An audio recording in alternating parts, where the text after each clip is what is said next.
यहाँ देख्ने बित्तिकै धेरैले पहिलेकाहरूले के गर्थे भन्दाखेरि यहाँ धेरै देख्ने बाई गर्ने, यहाँ धेरै देख्ने के गर्ने भन्दाखेरि सेल गर्ने। त्यतिखेर के थियो भन्दाखेरि सबैको हातमा थिएन, ब्रोकरले मात्रै चलाउँथ्यौँ, हामी फोन गरेर भन्थ्यौँ। त्यतिखेर ठिक थियो, यहाँ धेरै देख्दाखेरि बढ्दाखेरि किन्ने, यहाँ धेरै बढ्दाखेरि बेच्ने। तर अबको केसमा के हुन्छ भन्दाखेरि अपरेटरहरूले यही म्यानिपुलेसन गर्छ।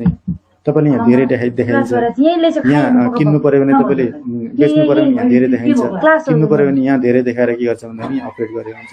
यही ठाउँमा हेर्ने भने जस्तै कि यो भनेको 1 लाख किता भनेको चाहिँ यहाँ 7 जना मान्छे हो, जस्तै कि 3 जना मान्छे 33-50, यहाँ 7 जना मान्छे छ, 1 लाख किता एकैजनाको मान्छे छ, यहाँ एकजनाको मात्रै छ। यहाँ पनि 1 लाख किता एकजनाको मात्रै छ। भनेपछि यसले के गर्छ भन्दाखेरि यसले बेचिरहेछ, यसले किनेको भने यसलाई सपोर्ट दिन्छ। यहाँ सपोर्ट दिएपछि के गर्छ भन्दाखेरि यसले जति यहाँ आउँछन् त्यो बेचिरहेको हुन्छ। अनि तपाईँले के हुन्छ भन्दाखेरि यदि तपाईँले यहाँ प्लट गर्नुभयो होइन, 163 मा प्लट गर्नु भने तपाईँले के सोच्नुहुन्छ भन्दाखेरि होइन अब मेरो प्राइस कति कहिले पनि आउँदैन तल, यो माथि प्लट गर्छु भनेर तपाईँले आफ्नो अर्डर के हुन्छ रिभाइज गरेर यहाँ लानुहुन्छ। अनि यहाँ लाने बित्तिकै उसले के गर्छ भन्दाखेरि सेल गरेर हुन्छ। यो भनेको चाहिँ के त भन्दाखेरि मैले भनेको अर्थ के त भन्दाखेरि तपाईँले यहाँ बढी देख्ने बित्तिकै किन्ने, यहाँ बढी देख्ने बित्तिकै सेल्ने जुन हेबिट छ नि, त्यो हेबिट तपाईँले चेन्ज गर्नुपर्ने हुन्छ। अहिलेको लास्ट क्लासमा तपाईँले म के भन्छु भन्दाखेरि त्यसमा त हामी हेर्ने नै होइन, टेक्निकल इन्डिकेटरबाट सबै फाइन्ड आउट गर्ने। फाइन्ड आउट गरेपछि हामी के गर्छौँ भन्दाखेरि देख्न जान्छौँ। अनि यो एमकेटीमा के गर्छ भन्दाखेरि हामी बाई गरेर हुन्छ। त्यो भनेको चाहिँ स्विङ ट्रेडिङको लागि एमकेटीमा हेर्ने अनि बाई गर्ने। अनि चाहिँ डिमान्ड र सप्लाई हो, धेरै डिमान्ड छ धेरै बाहिर छ भने के हुन्छ भन्दाखेरि त्यो चाहिँ ऊ भएको हो। जस्तै कि यहाँ हेर्ने भने यो सप्लाई मात्रै छ, बाहिर छँदै छैन भने सेयरको प्राइस के हुन्छ भन्दाखेरि तल आउँछ। यदि सप्लाई मात्रै छ, सेलर मात्रै देख्नु भयो, यहाँ बाहिर छैन भने के हुन्छ भन्दाखेरि सेयरको प्राइस चाहिँ घट्छ होइन। त्यही ठाउँमा तपाईँले अब यही अपोजिट तपाईँले हेर्नु भने यो डिमान्ड मात्रै छ यहाँ होइन, यहाँ डिमान्ड मात्रै छ। अब यहाँ डिमान्ड मात्रै छ, बायर मात्रै छ भने सेयरको प्राइस के हुन्छ भन्दाखेरि बढ्छ। कतिसम्म बढ्छ भन्दाखेरि 10% को सर्किट एक दिनमा के हुन्छ भन्दाखेरि जम्मा 10% को बढ्न पाउँछ अथवा 10% को के हुन्छ भन्दाखेरि घट्न पाउँछ। भनेपछि यो चाहिँ डिमान्ड र सप्लाई हो। तर एक्ज्याक्टमा तपाईँले डिमान्ड सप्लाई चाहिँ थाहा पाउनु पर्यो। मैले भनेको यदि बायर धेरै छ होइन, तपाईँले रियल डिमान्ड र रियल सप्लाई जबसम्म थाहा हुँदैन तपाईँले के गर्नु नगर्नुहोस् भन्दाखेरि त्यहाँ डेटमा हेरेर बाई सेल तपाईँले नगर्नुहोस्। त्यो प्रोसिडियर छ, म त्यो प्रोसिडियर तपाईँले चाहिँ भन्छु। अब जस्तै कि ब्याङ्कको रेट भनेको जहिले पनि के हुन्छ भन्दाखेरि अपोजिट रिलेसन हुन्छ। ब्याङ्क रेट भनेको चाहिँ अपोजिट नेप्सेमा, जस्तै कि ब्याङ्क रेट बढ्नु भनेको नेप्से के हुन्छ घट्नु हुन्छ होइन। त्यो भनेको यहाँ मात्रै होइन, वर्ल्डको सबै ठाउँमा चाहिँ ब्याङ्क रेट र नेप्सेको के हुन्छ। अथवा युएसमा हेर्ने भने नास्डाक हो होइन, एनवाइसी हो, बिएससी भयो इन्डियामा होइन, निफ्टी 50 हेर्ने भने तपाईँले जहिले पनि के हुन्छ भन्दाखेरि ब्याङ्क रेटको अपोजिट हुन्छ। 2008 को क्राइसिस हेर्ने भने त्यतिखेर ब्याङ्कको रेट पनि घट्यो अनि नेप्से पनि घट्यो। त्यो दुइटै घट्नु हुँदैन। दुइटै घट्दाखेरि चाहिँ रियल इस्टेट बुम भएर त्यहाँ के त भन्दाखेरि चाहिँ पछि क्राइसिस आएको 2008 मा चाहिँ होइन। त्यसले गर्दाखेरि ब्याङ्क रेटले चाहिँ अहिले पनि के गर्छ अपोजिट रिलेसन हुन्छ होइन।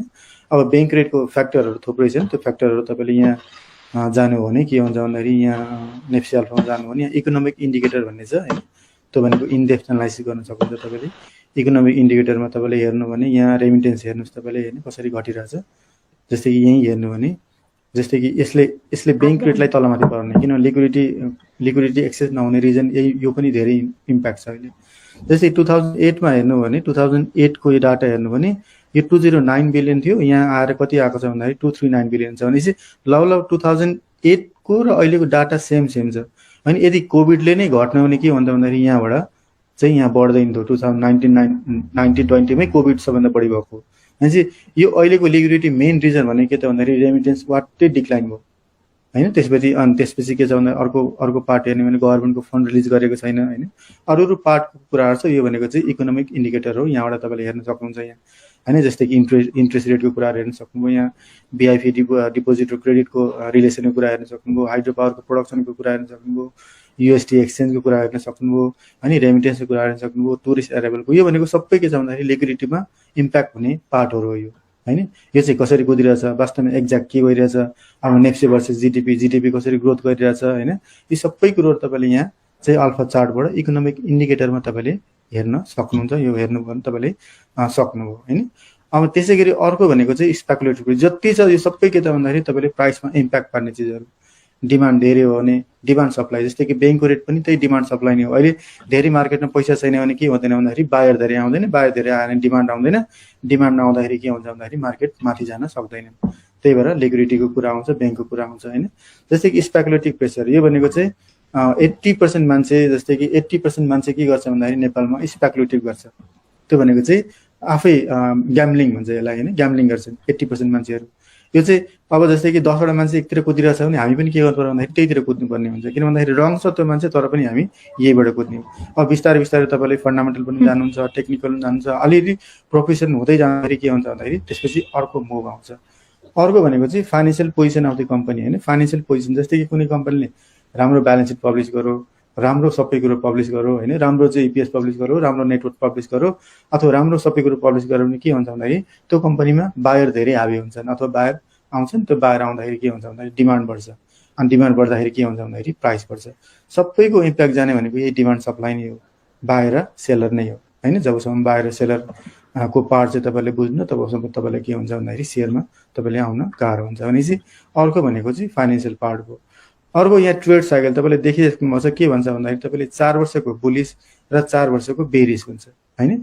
धेरैले के भन्छ भन्दाखेरि 4 वर्षको बुलिस र 4 वर्षको के छ भन्दाखेरि बेरिस भन्ने छ तपाईँलाई होइन। जस्तै कि 4 वर्षको बुलिस र 4 वर्षको बेरिस हेर्ने भने टेक्निकल इन्डिकेटरबाट भोलि देखाइन्छ म तपाईँले कसरी किन चाहिँ भनेको 4 वर्षको बुलिस र 4 वर्षको बेरिस होइन। त्यो ट्रेन्ड छ, पासको ट्रेन्ड छ।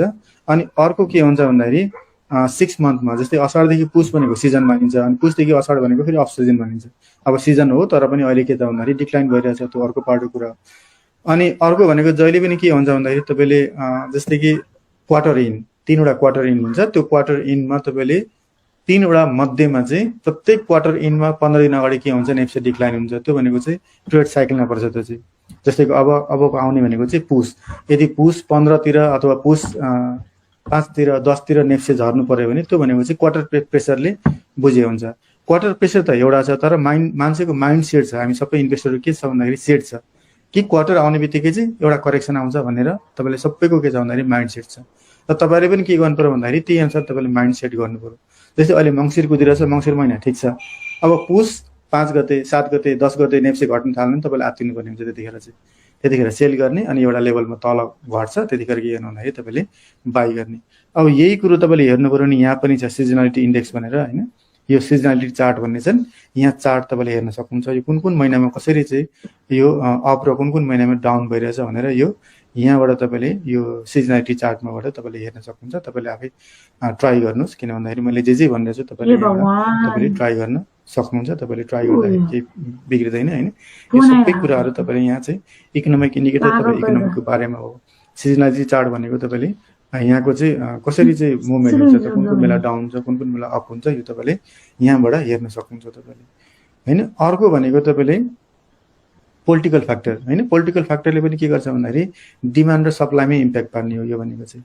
जस्तै कि कुनै पनि मान्छे कुनै पनि पोलिटिकल अनस्टेबल छ भने के गर्छ भन्दाखेरि किन इन्भेस्ट गर्ने। जस्तै कि अहिले को इन्भेस्टर के गरिरहेछ भन्दाखेरि मोनेटरी पोलिसीलाई वेट गरिरहेछन् होइन। मोनेटरी पोलिसी कस्तो आउँछ, अब समीक्षा कस्तो आउँछ, त्यो समीक्षाले के गर्छ भन्दाखेरि राम्रो दियो भने एउटा पोजिटिभ मुभ आउँछ। भनेपछि यिनीहरूले पैसा छ तर के गरेछ भन्दाखेरि बाई गरिरहेको छैन। बाई नगर्नु भनेको डिमान्ड नआउनु, डिमान्ड नआउनु भनेको सेयरको प्राइस माथि नजानु हो। सिम्पल हो, जतिसुकै ठोकिने भनेको डिमान्ड सप्लाई नै हो। डिमान्ड भनेको बायर, सप्लाई भनेको सेलर। यदि पोलिटिकल अनस्टेबल छ भने के हुँदैन भन्दाखेरि बायर आउँदैन, बायर नआएपछि के हुँदैन भन्दाखेरि डिमान्ड आउँदैन, डिमान्ड नआएपछि के हुन्छ भन्दाखेरि सप्लाई त कसैले रोक्न सक्दैन। त्यसले गर्दाखेरि के हुन्छ भन्दाखेरि त्यो पोलिटिकल फ्याक्टरले पनि के गर्छ, इम्प्याक्ट गर्छ। अर्को भनेको चाहिँ यो बाइङ बिहेभियर होइन। यो बाइङ इन्स्टिट्युसनल जस्तै कि अपरेटरहरू जस्तै कि सबैले के गर्छ भन्दाखेरि बाई गर्छन्। अनि तिनीहरूको चाहिँ बिहेभियर कस्तो छ त्यो तपाईँले थाहा पाउनुपर्ने हुन्छ। जस्तै त्यो थाहा पाउँदाखेरि के गर्नु पर्यो भन्दाखेरि तपाईँले यहाँ जानुहुन्छ, यो अल्फा स्क्रिनमा गएर म्युचुअल फन्ड पर्फर्मेन्स भन्ने यहाँ छ होइन। यहाँ क्लिक गर्नु हो भने तपाईँले म्युचुअल फन्ड पोर्टफोलियो भन्ने छ यहाँ है। यो भनेको चाहिँ टोटल म्युचुअल फन्डले के किन्यो त होइन ब्याङ्किङमा।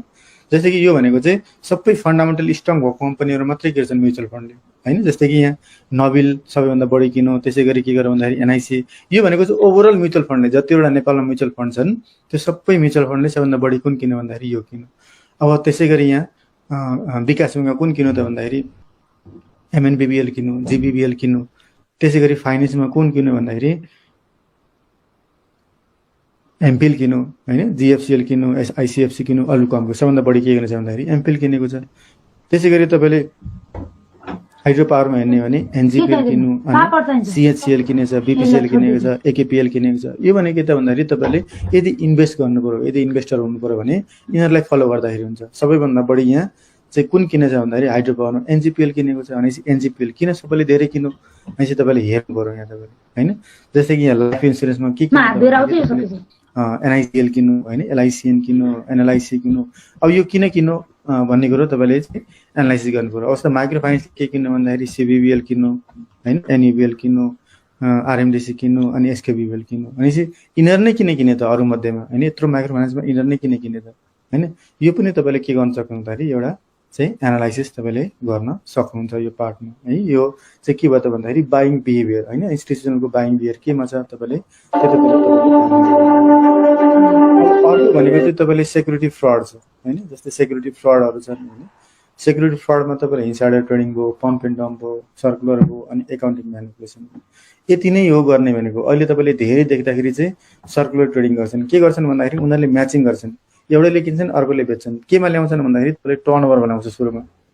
जबसम्म तपाईँले टर्नओभरमा आउँदैन अथवा गेनर लुजरमा आउँदैन तपाईँले स्टक हेर्नुहुन्न, धेरैले हेर्दैनन्। अनि सुरुमा के गर्छ भन्दाखेरि उनीहरूले आफ्नै स्टक आफै म्याचिङ गराउँछन्, एकैचोटि 20 करोड 22 करोड किनिदिन्छन्। किनेपछि सिधा कहाँ आउँछ भन्दाखेरि तपाईँले टर्नओभर भेट्नुहुन्छ। अनि टर्नओभर आएपछि त्यसको मुभमेन्ट के हुन्छ भन्दाखेरि नर्मल चाहिँ आउँछ। नर्मल बायरहरू तपाईँ हामी जस्तो बायरहरू के छ भन्दाखेरि यसको टर्नओभर किन धेरै भयो, अनि यतातिर के छ भन्दाखेरि फोकस गरेर सुरुमा के गर्छ भन्दाखेरि सर्कुलर गर्छन्। त्यसपछि त्यो सर्कुलर गरिसकेपछि त्यसलाई पम्प गर्छन्, बिस्तारै बिस्तारै पम्प गर्दै गर्दै। अनि सर्कुलर कतिखेर गर्छन् भन्दाखेरि उनीहरूले सबै किनिसक्छन्। पहिले उनीहरूले तपाईँले सुरुमा सर्कुलर गर्दैन, उनीहरूले सबै तपाईँले किनिसक्छन्। अनि किनिसकेपछि के गर्छ भन्दाखेरि उसले पम्प गर्छन् सुरुमा। अनि त्यसपछि पम्प गर्छन् अनि राम्रो न्युज फाल्छन् तपाईँले। त्यसपछि के गर्छ भन्दाखेरि अनि डम्प गरिदिन्छ, पम्प र डम्प भन्ने त्यो छ होइन। जस्तै कि हर्षद मेहताको तपाईँले सिरिज हेर्नु भने यो भनेको चाहिँ पम्प एन्ड डम्पमा भयो। इन्साइडर भनेको चाहिँ तपाईँले इन्फर्मेसन लिक गर्ने। जस्तै कि यति बिएनटीले यति इपिएस आउँदैछ भनेर अगाडि नै लिक भइसकेको थियो होइन। त्यसै गरी कुनै पनि कम्पनीले के गर्छ भन्दाखेरि राम्रो पर्फर्मेन्स गर्छ, केही गर्छ अथवा कुनै इन्फर्मेसन लिक गर्छ होइन। कतिखेर गर्छ भन्दाखेरि जस्तै कि फाइनेन्सियल पब्लिस हुनुभन्दा अगाडि, डिभिडेन्ड डिक्लेयर गर्नुभन्दा अगाडि, राइट सेयर डिक्लेयर गर्नुभन्दा अगाडि, यी सबै कुराहरू के त भन्दाखेरि इन्साइडर ट्रेडिङमा आउँछन्। अर्को एकाउन्टिङ म्यानिपुलेसन भनेको चाहिँ तपाईँले खाने खोलाको हेर्नुभयो होइन। त्यो म्यानिपुलेसनबाट पनि के हुन्छ भन्दाखेरि एउटा सर्टेन चाहिँ फाइनेन्सियल पब्लिस गरिदिन्छ, राम्रो फाइनेन्सियल पब्लिस गरेपछि के हुन्छ भन्दाखेरि तपाईँले माथि पाउँछ। र यो हेर्नलाई तपाईँले यो दुईवटा भयो, हर्षद मेहताको भयो। यो भनेको चाहिँ तपाईँले इन्डियाको युट्युबमा हेर्नु भने तपाईँले सत्यम कम्प्युटर भनेको वर्ल्डको टप फ्रड भएको केसेस छ इन्डियामा। त्यो सत्यम कम्प्युटर भनेको एकाउन्टिङ म्यानिपुलेसनबाट उनीहरूले के गर्छ भन्दाखेरि प्रत्येक क्वार्टरमा इपिएस बढाउँदै लाने, अनि एउटा लेभलमा सबै प्राइस माथि लगे, अनि सबै उनीहरूले बेचेर पछि पत्ता लगाएको चाहिँ सत्यम कम्प्युटरको चाहिँ ऊ चाहिँ होइन। अनि यो चाहिँ सत्यम कम्प्युटर हेर्नु होला। यो भनेको दुईवटा हर्षद मेहताको हो। अनि यो केतन पारीको छ कारण इन्साइडरको चाहिँ ट्रेडिङको चाहिँ के अरे फ्रड। अनि यो भयो के त भन्दाखेरि तपाईँले फ्रडको कुरा। यो वर्ल्डमा सबैभन्दा धेरै चलेको भनेको चाहिँ अब यो पम्प एन्ड डम्प धेरै गर्छन्। इन्साइडर पनि अब कति लेभलमा जहिले पनि जहीँ पनि हुन्छ, यो पत्ता लगाउन सक्दैनन्। यो सर्कुलर र पम्प एन्ड डम्प भनेको चाहिँ यो हो। जस्तै कि तपाईँले कस्तो स्क्रिप्टमा पम्प एन्ड डम्प गर्छन् भन्दाखेरि लो क्यापिटलाइजेसन होइन। जस्तै कि यहीँ हेर्ने भने क्यापिटलाइजेसन एकदमै कम भएको, धेरै भएकोमा चाहिँ उनीहरूले टचै गर्दैन। सानो क्यापिटलाइजेसन भएको के गर्छ भन्दाखेरि उनीहरूले टच गर्छ। पेड अफ क्यापिटल के हुनु पऱ्यो भन्दाखेरि कम हुनु पऱ्यो। अब पेड अफ क्यापिटल कस्तो कम हुन्छ भन्दाखेरि तपाईँले यहाँबाट योबाट तपाईँले हेर्न सक्नुहुन्छ। जस्तै कि यहाँ फन्डामेन्टल स्क्रिन छ, यो सेयर संसारको है, म चलाइरहेको छु, तपाईँले किन्नु पर्दैन, म उता पनि देखाइदिन्छु तपाईँले। जस्तै कि फाइनेन्समा अब फाइनेन्स चलाउनु पऱ्यो भने यहाँ जाने भने के गर्छ भन्दाखेरि उनीहरूले सबभन्दा कम क्यापिटलाइजेसन, जस्तै paid of capital share capital हेर्नु होइन। यहाँ सर्ट गर्नु भने अब यो फाइनेन्सको सबैभन्दा कम क्यापिटल कुन छ त भनेर हेर्नु पऱ्यो भने यो सबभन्दा धेरै भयो, यो सबभन्दा धेरै भयो, यो सबभन्दा कम भयो। भनेपछि एमपिएफएल मल्टिपर्पजको कम छ, एनएफएसको कम छ, एसएफसिएलको कम छ, जिएफएलको कम छ। त्यसपछि तपाईँले हेर्नु भने यिनीहरूको फन्डामेन्टल राम्रो छैन, तर पनि के हुन्छ भन्दाखेरि प्राइस माथि गइरहेछ। किन भन्दाखेरि यसको क्यापिटलाइजेसन के छ, कम छ होइन। जस्तै यही ठाउँमा तपाईँले विकास ब्याङ्कको हेर्नु भने एनएबिबिसीको क्यापिटल कति छ भन्दाखेरि यहाँ हेर्नु, जस्तै कि एनएबिबिसी। किन एनएबिबिसीको सेयर बढ्छ होइन। जस्तै कि यहाँ कति छ क्यापिटल आउटस्ट्यान्डिङ चाहिँ जम्मा 13 लाख किता छ यहाँ। अब 13 लाख किताबमा यसको पब्लिकमा कति छ, प्रमोटरमा कति छ हेर्नु भने जस्तै कि एनएबीबीसी है, यहाँ कति छ भन्दाखेरि जम्मा 29% छ। कति छ भन्दाखेरि पब्लिकमा। अब तपाईँले 29%, जस्तै कि 13 लाखको 29, 30% भयो नि, 13 आउँछ भने 4 लाख किताब हो यसको पब्लिकमा भएको। 4 लाख किताबमा तपाईँले 50% चाहिँ के हुँदैन भन्दाखेरि एक्टिभ हुँदैन, भनेपछि 2 लाख किताब हो। अब 2 लाख किताब इन्टु 9 गर्नु भने 9 भनेपछि 12-13 करोड तपाईँसँग छ भने यो सेयरको प्राइस तपाईँले जहाँ भन्छ त्यही लान सक्नुहुन्छ। अनि अब त्यही भएर के गर्छन् भन्दाखेरि अपरेटरहरूले के गर्छ, यस्तो यस्तो हेरेर बस्छन्।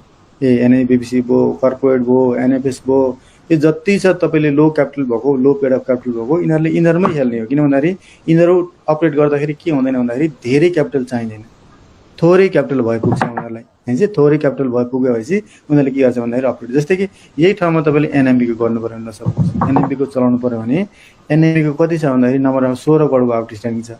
होइन 16 करोडको छ, 16 करोडको 49% पब्लिक भन्छ 8 करोडको त भयो। अब 8 करोडको इन्टु 4 गर्ने 800 को 32 भने 3 अर्ब चाहिन्छ उसलाई कम्पनी हल्लाउनलाई, बढाउनलाई। भनेपछि उसले 3 अर्ब 4 अर्ब इन्भेस्ट गर्ने कि उसले के गर्छ भन्दाखेरि 10 करोड 20 करोड 50 करोड गर्ने। भनेपछि धेरै अपरेटरले के गर्छ भन्दाखेरि तपाईँले पेड अफ क्यापिटल कम भएको, होइन क्यापिटलाइजेसन कम भएको, धेरैले सुन्नुहुन्छ तपाईँले पेड अफ क्यापिटल कम भएको रोज्नुहोस्, पेड अफ क्यापिटल कम भएको रोज्नुहोस् भन्दाखेरि तपाईँले यहाँबाट पेड अफ क्यापिटलको सबै हेर्नु सक्नुहुन्छ। अनि तपाईँले के गर्नु भन्दाखेरि तपाईँले चाहिँ उनीहरूले त्यही कुराहरू चाहिँ के छ भन्दाखेरि युज गर्छन्। जस्तै कि यही ठाउँमा माइक्रो फाइनेन्सको कुन चल्छ भन्दाखेरि जस्तै माइक्रो फाइनेन्स हेर्नु, माइक्रो फाइनेन्स बेबीको दिमाग छैन भने थाहा छैन क्या हो मलाई। ईपीएस र सीपीएस त ईपीएस सबैभन्दा कम भएको क्यापिटल कम कि बढी हो ईपीएस यो सबैभन्दा धेरै, यो सबैभन्दा के त भन्दाखेरि अब यो त दुईटा छँदै छैन। एसएमबी होइन, एसएमबी सबैभन्दा कम भएको छ। त्यसपछि जिएल बिएसएल कम भएको छ, एफबिएस कम भएको छ। होइन अब हेर्नु भने तपाईँले यिनीहरू नै स्क्रिप्टहरू के हुन्छ भन्दाखेरि धेरै बढ्छ, तर फन्डामेन्टली स्ट्रङ हुँदैन पनि। किन भन्दाखेरि उनीहरूको सप्लाई छैन। है सप्लाई नभएपछि के त भन्दाखेरि प्राइस के हुन्छ, धेरै हुन्छ। जस्तै कि एसएमएफबिएसको त यति भयो होइन, जम्मा चाहिँ 9 करोडको क्यापिटल भयो। 9 करोड मध्येमा अब पब्लिक कति छ र प्रमोटर कति छ यहाँ हेर्ने, त्यो पनि टोटल्ली चल्दैन एसएमएफबिएसको। होइन यहीँ हेर्ने भने कति छ भन्दाखेरि जम्मा 32% मात्रै पब्लिक छ। त्यसै त क्यापिटल कम छ, त्यसमा चाहिँ पब्लिक पनि के छ भन्दाखेरि थोरै छ। हो त्यो पब्लिक थोरै हुँदाखेरि के हुन्छ भन्दाखेरि त्यहाँ चलाउनु भनेको त्यही पार्टमा तपाईँले चलिरहेको हुन्छ। है अब तपाईँले म के भन्न चाहन्छु भन्दाखेरि यो अर्को स्टकको टर्म्सहरू होइन, आज बेसिक क्लास हो। तपाईँले नर्मल कुराहरू मात्रै म तपाईँले भन्छु, भोलिदेखि चाहिँ टेक्निकल एनालाइसिस क्लास हुन्छ, त्यो टेक्निकल मात्रै हुन्छ भोलिदेखि चाहिँ। जस्तै कि अब यहीँ हेर्ने भने सपोज स्टक टर्म्सको कुराहरू होइन,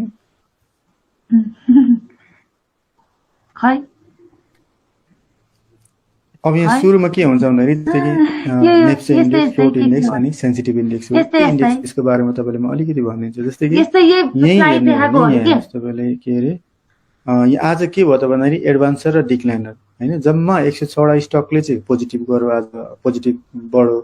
अनि 90वटा स्टकले के गर्यो भन्दाखेरि डिक्लाइन भयो। यो मान्छेको मेजोरिटी जति धेरै के छ भन्दाखेरि एडभान्सरमा स्टकहरू बढ्दै गयो नि त्यति धेरै के हुन्छ भन्दाखेरि नेप्से बढ्दै जान्छ। अनि जति धेरै यतातिर बढ्दै जान्छ नि, जस्तै घट्ने जुन स्टकहरू बढ्दै जान्छन्, नेप्से के हुन्छ भने त्यति तल हुँदै जान्छ। अनि चाहिँ नेप्से के हो त भन्दाखेरि तपाईँले यो एडभान्सर र डिक्लाइनरमा चाहिँ 220-25वटा स्टक छ। त्यो स्टक मध्येमा धेरै बढ्दैछ कि धेरै घट्दैछ। धेरै घट्दै हो भने नेप्से घट्छ, धेरै बढ्ने भने के हुन्छ भन्दाखेरि नेप्से बढ्छ। भनेपछि यो एडभान्सर र डिक्लाइनको खेल हो। भनेपछि स्टक यो सबै स्टक हेर्छन्, सबै एउटा 225वटा 20वटा स्टक मध्येमा चाहिँ मेजोरिटी कता छ होइन, मेजोरिटी जता छ त्यही अनुसार के छ भन्दाखेरि बढ्छ। तर पनि अब मेजोरिटी मध्येमा पनि जस्तै तपाईँले क्यापिटलाइजेसन हेर्ने कुनै बेला तपाईँले के देख्नुहुन्छ भन्दाखेरि यहाँ छ इन्डेक्समा इम्प्याक्टिङ होइन। जस्तै कि एडभान्सरमा 90वटा कम्पनी भयो, 90वटा कम्पनी मध्येमा कुन पर्यो भन्दाखेरि यिनीहरू पर्यो एउटा सपोज। यसको क्यापिटलाइजेसन के छ भन्दाखेरि एकदमै हाई छ। यसको वेटेज कति छ भन्दाखेरि नोबेल ब्याङ्कको नेप्सेमा 5.5 छ भने नोबेल ब्याङ्कले 20 पोइन्ट मात्रै बढेर नेप्से भत्तै तानिदिन्छ। एनटिसीले अलिकति बढ्यो भने के हुन्छ नेप्सेको भत्तै तानिदिन्छ। किन भन्दाखेरि यसको वेटेज कति छ भन्दाखेरि सबभन्दा धेरै छ नेप्सेमा। भनेपछि नोबेल ब्याङ्क एकवटा बढ्नु र 10वटा अरू कम्पनी बढ्नु, सानो सानो कम्पनी एउटै हुन्छ। किन भन्दाखेरि यिनीहरूको क्यापिटलाइजेसन यिनीहरूको चाहिँ वेटेज कति राखिरहेको छ भन्दाखेरि नेप्सेमा इम्प्याक्टको वेटेज चाहिँ के हुन्छ भन्दाखेरि धेरै हुन्छ।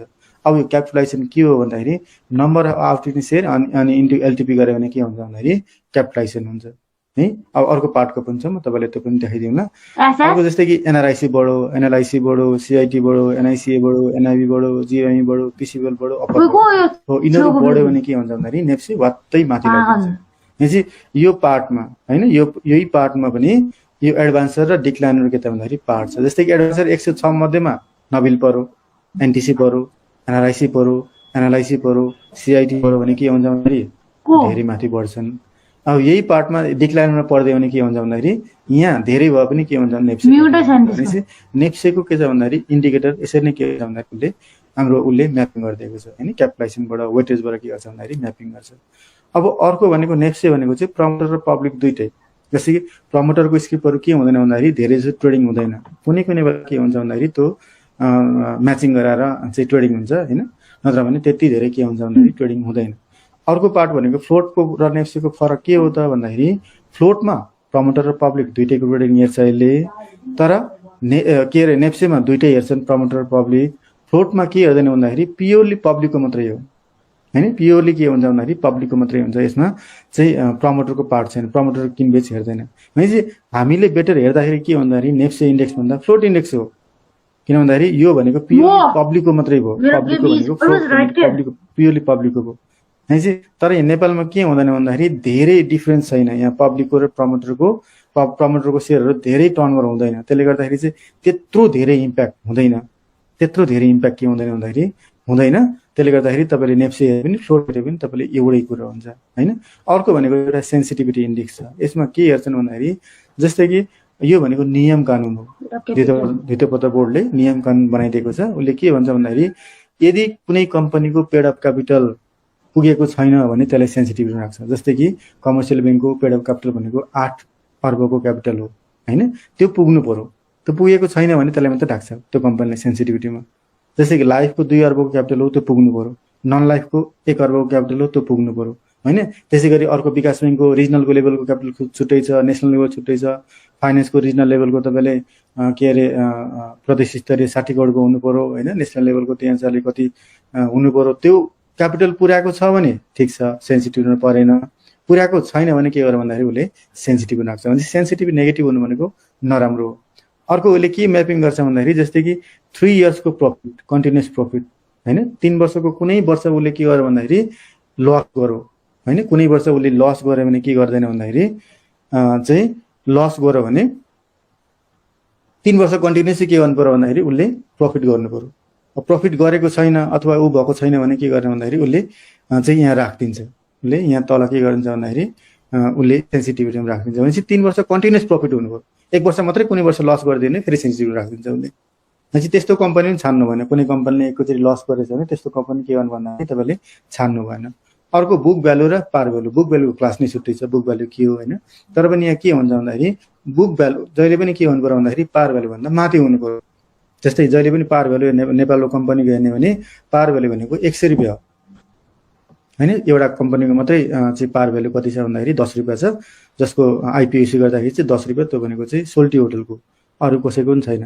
भनेपछि हरेक कम्पनीको के हुनु पर्यो भन्दाखेरि तपाईँले यो पार भ्यालु र फेस भ्यालु, बुक भ्यालु चाहिँ के हुनु पर्यो भन्दाखेरि पार भ्यालु भन्दा माथि हुनु पर्यो, 100 भन्दा माथि नै हुनु पर्यो। यदि 100 भन्दा मुनि बुक भ्यालु छ भने त्यसलाई कहाँ राख्छ भन्दाखेरि सेन्सिटिभिटीमा राख्छ उसले, सेन्सिटिभिटीमा के गर्छ भन्दाखेरि उसले राख्छ। भनेपछि बुक भ्यालु जहिले पनि के हुनु पर्यो भन्दाखेरि पार भ्यालु भन्दा माथि नै हुनु पर्यो। अर्को तल के लिन्छ भन्दाखेरि पब्लिकेसन, जस्तै कि तपाईँले पब्लिक गर्दाखेरि कुनै पनि पब्लिकेसन गर्दाखेरि चाहिँ के हुनु भने 6 महिनाभित्र उसले पब्लिस गरिसक्नु पर्यो। जस्तै कि असाढ कटेपछि 6 महिनाभित्र उसले डिभिडेन्ड दिइसक्नु पर्यो। सबै कुरो के गर्नु भन्दाखेरि तपाईँले चाहिँ के गर्नु पर्यो भन्दाखेरि उसले पब्लिस गरिसक्नु पर्यो। यदि पब्लिस गरेको छैन भने त्यसलाई कहाँ राख्छ भन्दाखेरि सेन्सिटिभिटीमा राख्छ। त्यो चाहिँ सेन्सिटिभिटी के भयो त इन्डेक्स भयो। यो भनेको नियम कानुन हो। अर्को है स्टक, डिभेन्चर, म्युचुअल फन्ड र बोन्डमा के फरक छ त होइन। जस्तै कि स्टक भनेको पुरै क्लासैभरि हामी के गर्छौँ भन्दाखेरि स्टक नै हेर्छौँ होइन, डिभेन्चर के हो, अनि त्यसपछि के त भन्दाखेरि म्युचुअल फन्ड के हो र बोन्ड के हो।